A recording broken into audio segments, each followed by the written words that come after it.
Hello and welcome to CATSweek. I'm Martin O'Neill. At the Monroe County Public Library Board of Trustees meeting on September 18th, the board held a public hearing on the 2025 budget. Financial Officer Gary Lettler outlined the library's proposed budget. This slide shows the trend in assessed value and the library tax rate over the past several years. It shows a declining trend in the library tax rate as assessed value has increased at a faster pace than revenue increases based on the growth quotient. This slide is a summary of the 2025 budget compared to last year's budget. If it's hard to see, it's also on page 4 in your packet. The first section, the revenue section for the operating fund, the total projected revenue for the operating fund in 2025 is about $11.4 million. The property tax levy, which makes up most of the operating fund revenue, will be slightly under $8 million, an increase of about $306,000 from the previous year. Local income tax revenue is estimated to be about $3,050,000, which is an increase from last year of about $160,000. In total, this report shows an estimate for an increase in operating revenue for 2025 of about $350,000. And moving to the operating fund spending section, the total operating cost for 2025 is budgeted at about $12.1 million. The increase from the 2024 operating budget is about $697,000. For the 2025 budget, we're using an estimated wage increase of 2.8% or 80 cents an hour, whichever is greater. When we get to year end and we know what healthcare related costs will be for 2025, then we will make a final decision on wage adjustments for 2025. The board will hold the final vote to adopt the 2025 budget at their next meeting. Next, Director Greer Carson gave his monthly report. In August, we launched Hoopla Flex, which is a new way of borrowing materials from our very popular platform, Hoopla. It allows for patrons to make suggestions for purchase, very much like they do with physical collections. Also helps us manage the increasing cost of this platform. Like so many other platforms, we want to evenly distribute access to Hoopla across our entire patron base. So within the first few weeks of having launched Hoopla Flex, we were happy to see we have over 100 individual requests for digital titles, so that's good. Our Southwest Teaching Kitchen reopened to the public last month, and our friends at MCCSC reserve the kitchen on a weekly basis. I'm sure Kathy Riley will share a little more tonight on the Teaching Kitchen and community partnerships as part of her presentation, but we are so glad to have this unique facility back open to the public. Indiana Legal Services, with whom we partner on our legal service kiosk at the downtown library, provided an eviction sealing clinic where patrons were able to meet with an attorney to file the paperwork needed to apply for eligible evictions to be sealed, and this is based on the 2022 update to the Indiana Code. Our Ellettsville branch garden saw another successful growing season. This year we yielded over 70 pounds of produce, which we donated to Pantry 279, as we do, and offered several gardening education programs, including Make Your Own Salsa program and a Growing Gardeners program series for younger kids. Our outreach staff hosted a wheelchair challenge at the Bloomington Council for Community Accessibility's annual ADA celebration, held at City Hall Farmers Market, where participants of all ages maneuvered a manual wheelchair up and down slopes and around obstacles to get a sense for how challenging basic mobility can be for many in our community. We have added kiosks for clocking in for staff as part of our new HRIS platform, Paylocity. They're now at Ellettsville and Southwest as well as downtown to help time card clock-ins be much easier for staff. And we have a draft remote and hybrid work policy. We've been working on this for a couple of years now. We're going to be sharing it with our leadership team tomorrow in our meeting, and then soon with all library staff. And then we expect to bring this policy to you all for review by the end of this year. We also held our annual Friends of the Library meeting here at at Southwest a couple of weeks ago. We had to reschedule that from earlier in the summer. It was a good turnout and a very good meeting. Later in the meeting, the Vega Discover implementation team presented new catalog software, Polaris Vega Discover. ILS coordinator Christine Sneed started off by sharing what the current catalog offers and what the new catalog would improve upon. To introduce you to Vega Discover, first we have to kind of mention Vega LX. So that's kind of the overall arching piece that New Innovative has created. It helps us create this new ecosystem that's going to connect our Polaris ILS that we currently have with all these great functions that we could purchase that were only previously through other vendors. And so now it's this connected ecosystem that is fully secure because it's within the same system. And so the one that we were talking about today is Vega Discover. It is our, sorry, I'm trying to think what the best way is to describe it. So it is our new catalog. So it's going to be an overlay system to make it all connected. So, oops, sorry, wrong one.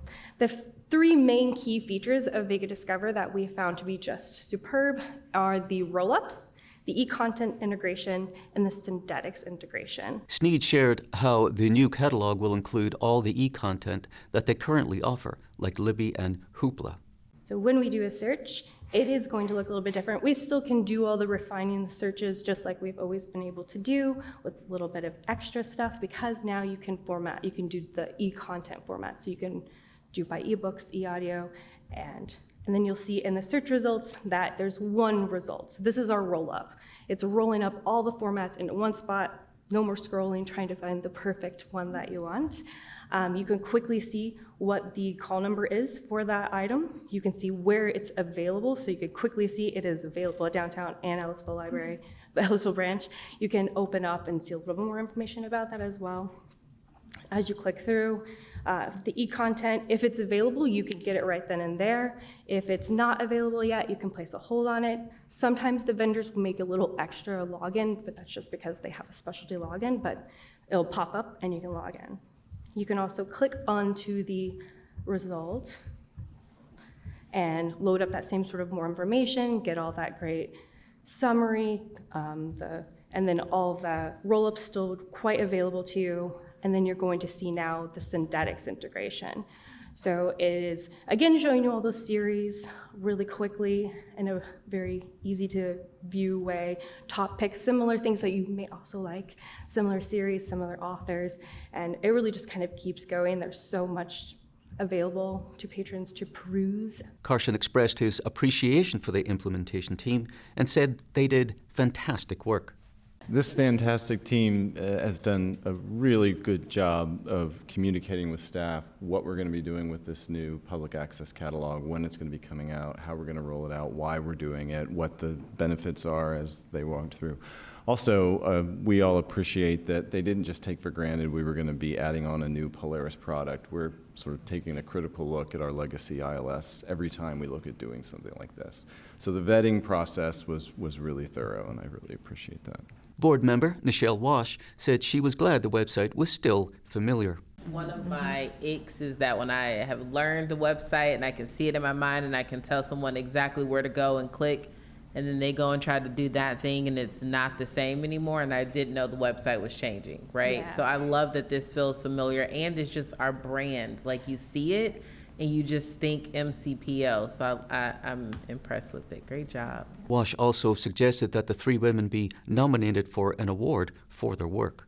I think we should recommend this crew for some Bloomington award, whether it's through the Commission on the Status of Women for Emerging Leaders, or even with the Chamber of Commerce with Women Excel or their annual awards. I really think that this group needs to be highlighted very publicly for taking this on and having such a beautiful end product. The Monroe County Board of Library Trustees will meet again on October 16th.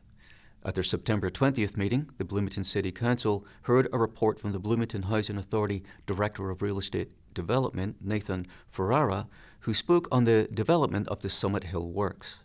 As of today, average year-to-date home sales price from MLS for Monroe County is $377,248, and the median home sale price is $328,000.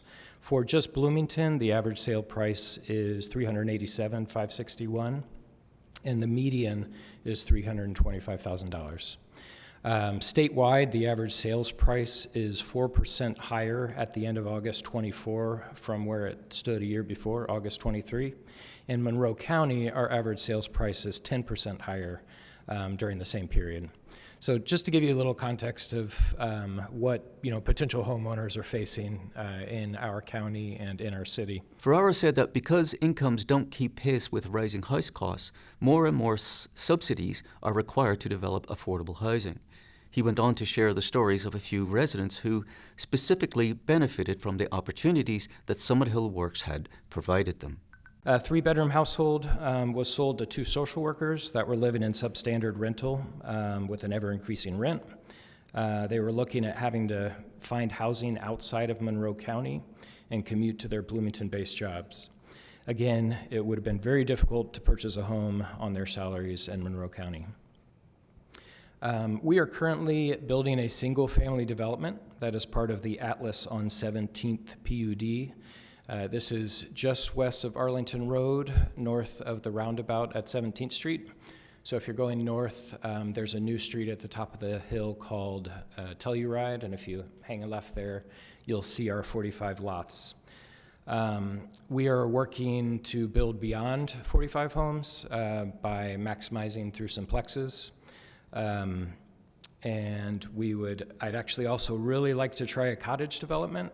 However, the UDO requirements, the minimum space needed for a cottage development is 1 acre. The way our neighborhood is laid out, it won't work in our neighborhood.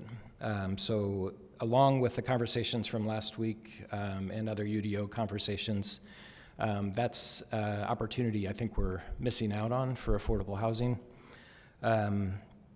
I think it'd be very difficult actually to find any lot in Bloomington that is large enough to do a cottage development. But the UDO has the cottage development in there. We just need to lower that minimum required land amount. Ferrara explained that projects now have an affordability period, and when they expire, they often go to the market rate. With the Summit Hill model, this will no longer be the case. Due to Summit Hill's affordability mission, they are planning to complete a learning center and core community flats in 2026. As well as building out current community land trust homes by early 2027. The nature of housing development is such that because we'll be wrapping up our current projects by 2027, we have to be planning for our next project now. And so that's part of why I want you to be aware of us and that we're here and we're developing this affordable housing expertise. So keep us in mind. There's some opportunities I want to mention that we're pursuing, and then just kind of generally. There's currently HUD and Department of Transportation funding opportunities to convert commercial space into residential. This is something that could help address our affordable housing crisis. We also support changes to the UDO that make missing middle housing easier to build. I mentioned the cottage developments. There's also things like courtyard buildings, stacked plexes, which stacked fourplexes tend to be much less expensive to build because you have a central staircase, shared mechanicals. So that's something they're doing a lot of out west. So we need to figure out how to make that possible here. And then we'd like to add a component to the land trust to acquire and rehab existing homes and or develop a homeowner choice option where homeowners find a market rate home and access subsidy from the land trust by agreeing to the ground lease and contributing the land to the CLT. That's how the Indianapolis-based land trust that's starting right now is doing their program. They're doing a homeowner choice program. Obviously, additional land and subsidy are always welcome to grow and sustain the land trust, so please keep us in mind. Additional subsidy means that we can serve lower income buyers. If we can grow that subsidy, we can reach lower on that AMI scale. But most importantly, right now, I'm just trying to get the word out. I've been doing a lot of information sessions, so I want to share information, and I'm hoping people here will share that with people that might be interested. Later in the meeting, Appropriation Ordinance 2024-03 was read and explained by Corporation Counsel Margie Rice. She said that Bright and Bloomington is asking for $72,000 to backfill the temporary employee budget and pay the salary of the facility's asset and operations coordinator. When asked why Bright and Bloomington were requesting so much money this late into the year, Rice explained that they did not initially realize that it was a two-step process. She said that the coordinator was originally hired as a temporary employee, but is now a full-time employee. Council President Isabel Piedmont Smith reacted to the ordinance proposal. I agree with Councilmember Asare that we were using the wrong framing for these additional appropriations. We need to start with what are we trying to accomplish. Specifically for this, I'm going to read the one paragraph in the staff memo that came along with this legislation regarding this additional appropriation. It says, Public Works now employs a facilities operations and asset specialist. This is a new position in 2024, and it was previously authorized by the council. However, the funding was not put in place at that time. There is an employee in place, and in order to cover payroll expense for the remainder of the year, an additional $72,000 is necessary. Now, through the course of this meeting, I've learned this is not true. This is just not true. I don't think anybody was trying to necessarily lie, but I think that everybody in the administration needs to be accurate in what they relay to the council and needs to be thorough in what they relay to the council. And we have learned that the employee, the $72,000 is not necessary to cover payroll expenses for the remainder of the year. It's necessary because payroll expenses had been paid from a different line. And there's no mention here about Public Works being short in the temporary line, needing it to accomplish other goals. So that disappoints me, frankly. Now I am ready for any other motions that council members might have regarding this matter. The council decided to continue the hearing for the appropriation to their October 1st meeting by a vote of 7-1. The Monroe County Council met on September 17th. County Commissioner Julie Thomas addressed the council during departmental updates to comment on the public discussion of the jail and said the commissioners will be moving forward with the North Park site. Time is money. We've done our due diligence. We appreciate all the input we've received from everyone.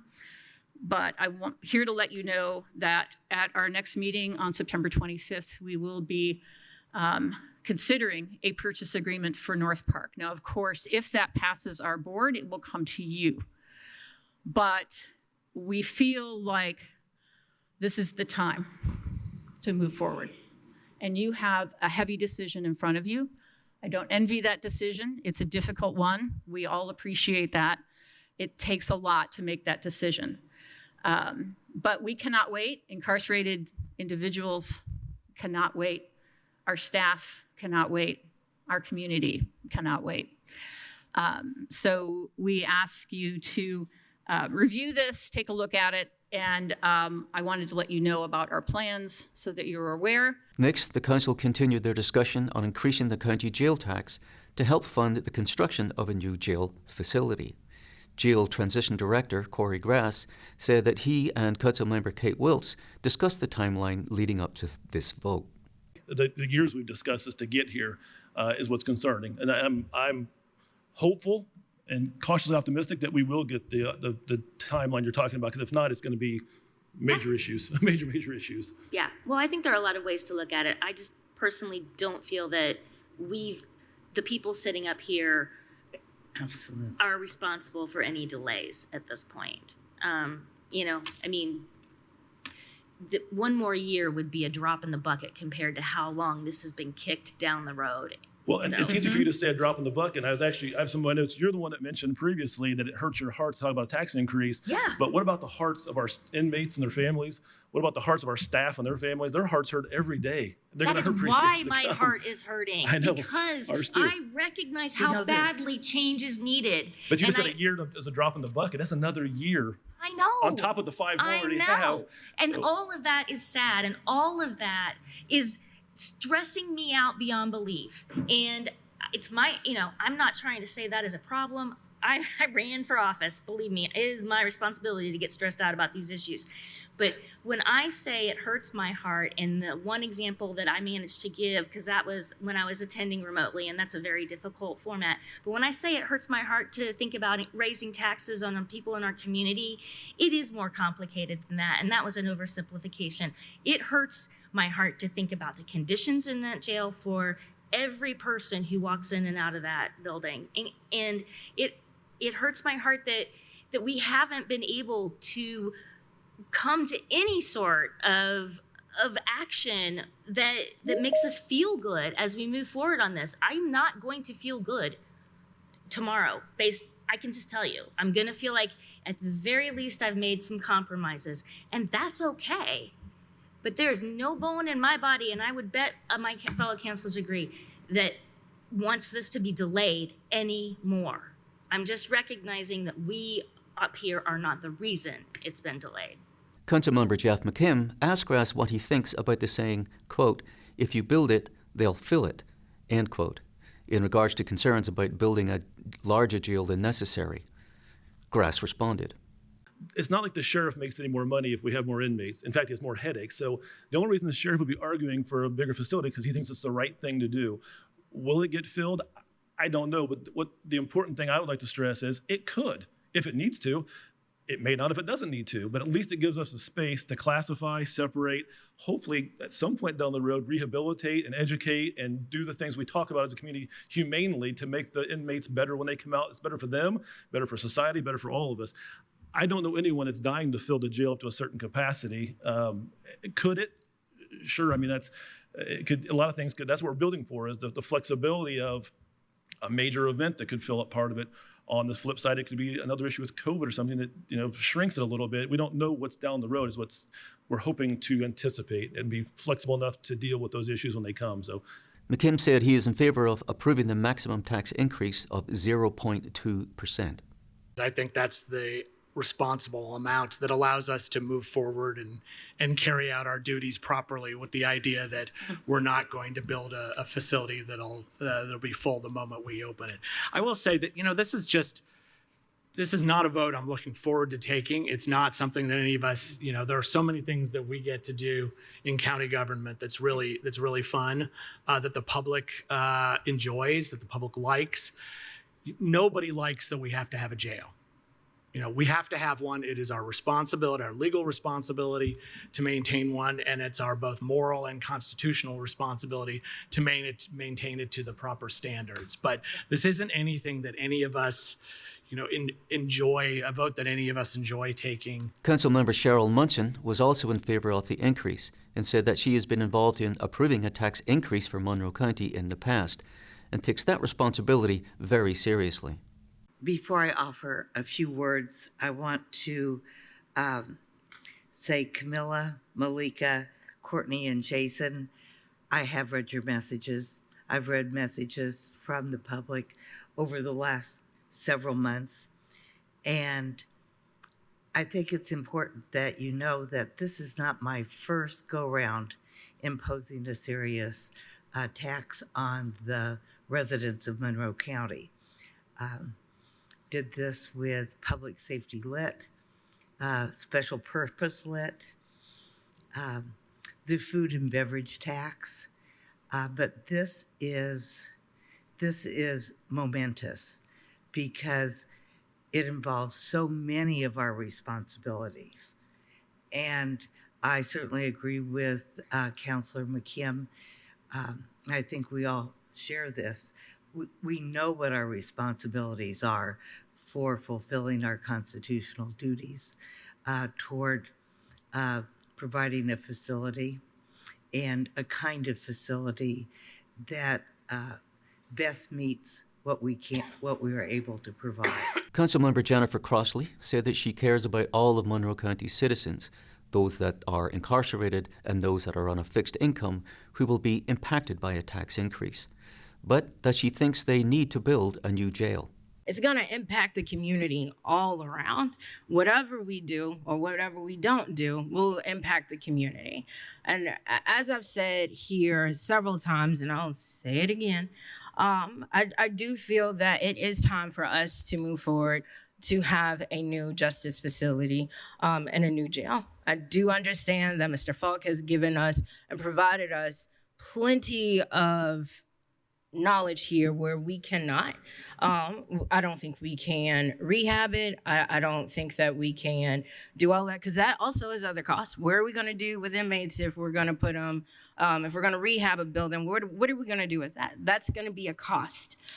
It's almost like if you buy a car and you know that your car is breaking down and the transmission is going down, and then you put more money into it, and then you realize you've spent so much more than that. Councilmember Wiltz shared her concern about the size of the jail facility and explained why she is not in support of the tax increase.